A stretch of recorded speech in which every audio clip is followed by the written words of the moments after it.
Hello there, good people of the world. Welcome to another video. This one's going to be pretty short. I just wanted to help somebody out who was asking me on YouTube how the BushDivers VA platform actually works. Because I have to admit it's not entirely intuitive. You're going to have to know a couple of procedures to get through actually finding a contract, then go to dispatch and choose the contract that you have selected, and then go about do your flying. So first of all, you got to have to keep in mind that to actually track your flights, you're going to have a software which is called Bush Tracker. You can download it here. It's on the left hand side in the navigation menu, the last item, Bush Tracker. Just click on the link. You'll get a zip file. You can unzip it and then start the software that's inside. I have it installed as well, and it looks like this. You probably have seen it on previous videos that I've posted on YouTube. So it's going to connect to the sim, and you can once you have created dispatch, if you have took on contracts and done your flight dispatch stuff, then you're going to be able to fetch these contracts, and you can start flying, and the Bush Tracker is gonna record your progress and your landing rates, and if you've done nonsense to a certain degree and all that. So, but we're not talking about the Bush Tracker yet. First, we're gonna have to take a look at the actual platform here in the web browser. So first of all, you're going to have to register at fly.bushdivers.com. You can create an account there, and after you log in, you're going to see this kind of interface. Actually, I think you're going to see something else, maybe. It doesn't matter. Anyway, so first you have to keep in mind that you need a plane to actually fly some contracts. So there are different ways to get a plane. You can, of course, buy one from the marketplace. Planes are pretty expensive. If you've just joined the VA, then you won't have the money. I don't have it either. I've done a couple of flights so far. Let me take a look at my profile. I think I've done about 40 flights or something. My logbook. Let's see. No, I've done 54 flights so far. So, but I'm only at 86,000 plus. Of course, I've paid fuel and all kinds of other fees that I had to give away from my own money. But basically it goes like this. You can either buy your own aircraft, or you can rent an aircraft, which I do regularly. I have a Kodiak rented, and I fly in Iceland. Because the VA does not have any planes in Iceland, I had to rent one. It's going to cost me about $1,000 per flying hour, which is pretty expensive, but you're gonna get by if you take on lucrative contracts. These are two ways to get a plane, and the other one would be to use planes from the virtual airlines. So next step, after you've made sure that you either have your own plane or a rented plane, or you want to take on a plane from the VA, you can go to find contracts. That's basically the contract pool. What you get basically depends on where you are right now. I'm currently, as you can see, I'm on Iceland, so I'm getting contracts that are suited for my region. Currently, I'm at a little airport which is Bravo India Tango November, and it's the platform's going to offer me some kind of contracts that start from this location.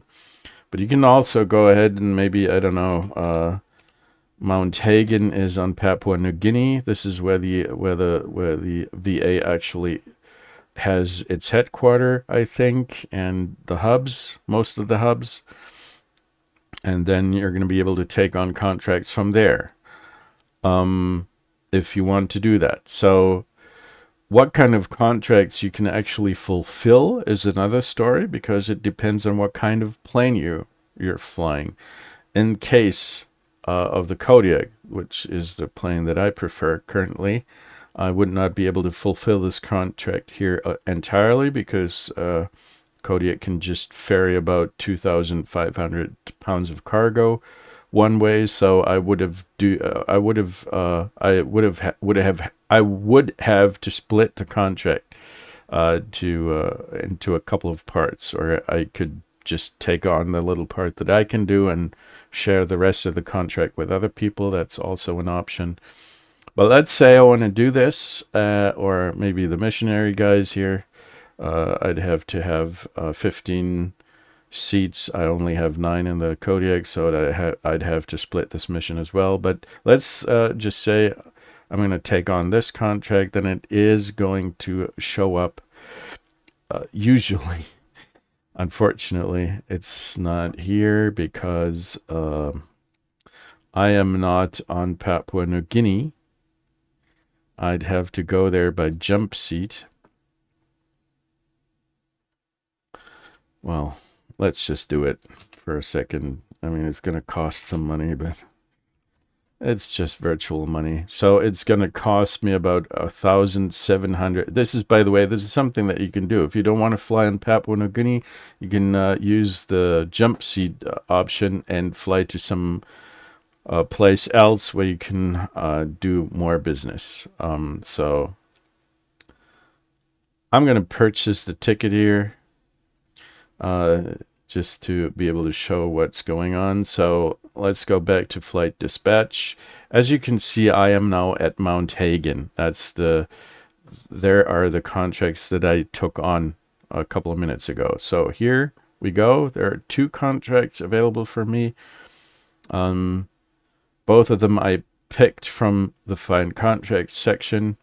And now what I can do is either pick a plane that I have rented, which would show up in this list, or I am going to take one of the aircrafts that are in this list here.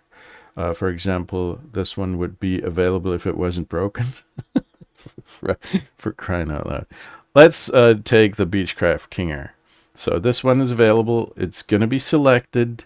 And after that, you can select one of those here, down here. Let's say we're going to pick up this cargo. No, we're going to pick this one because we can fulfill it with a King Air.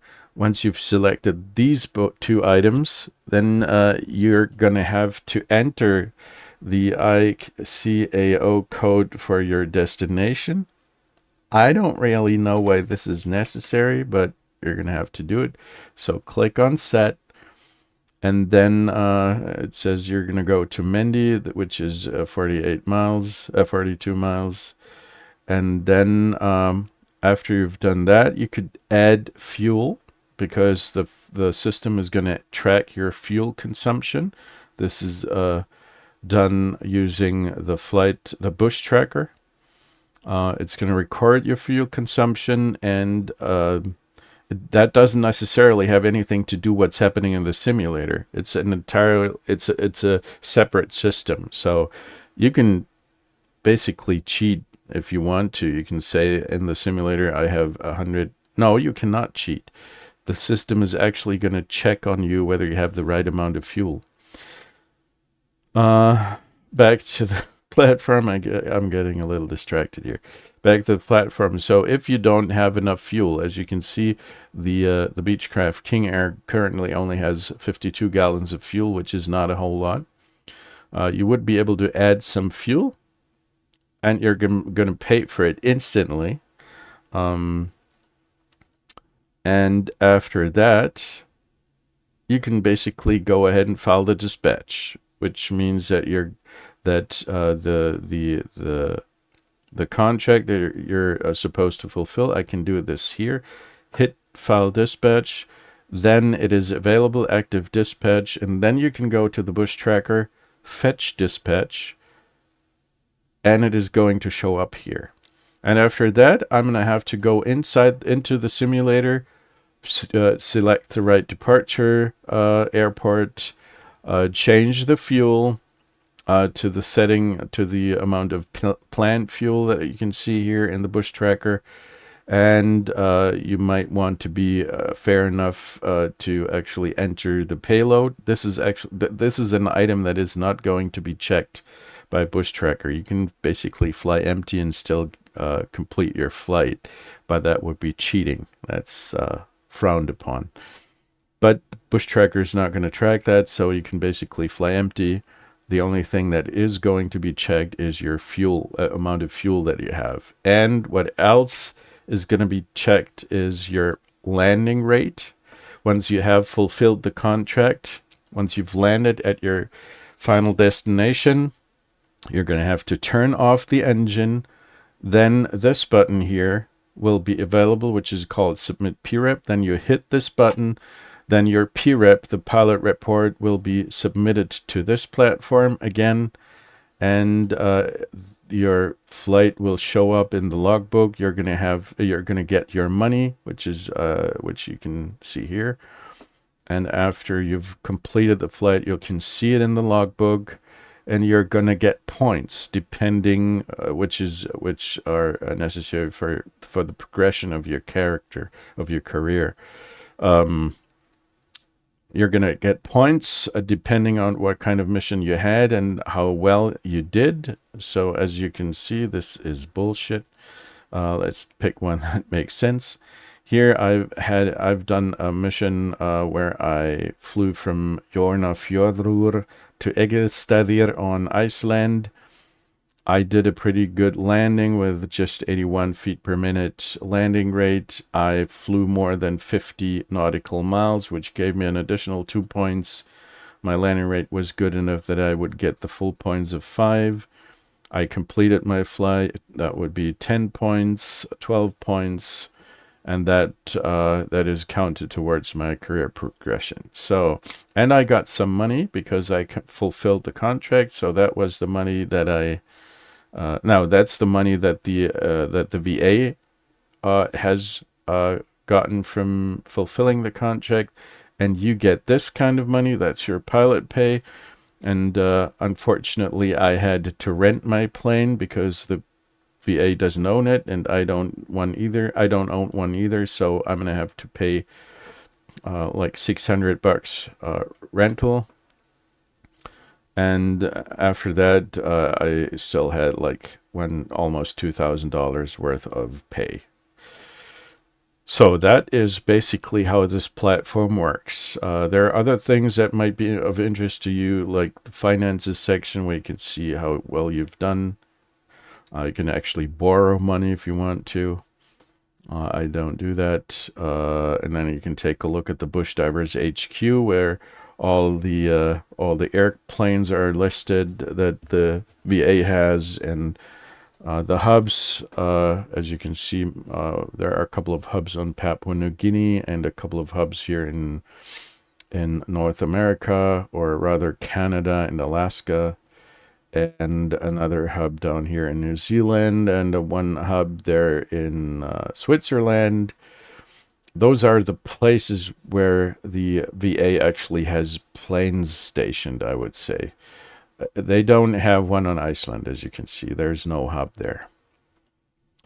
And that is the finances section of the VA, so you're going to be able to see who did contracts and how much money the VA has to buy planes and all that kind of stuff. So that's about it. I mean, you can go ahead and explore further, but that is the basic operation that you're going to have to do.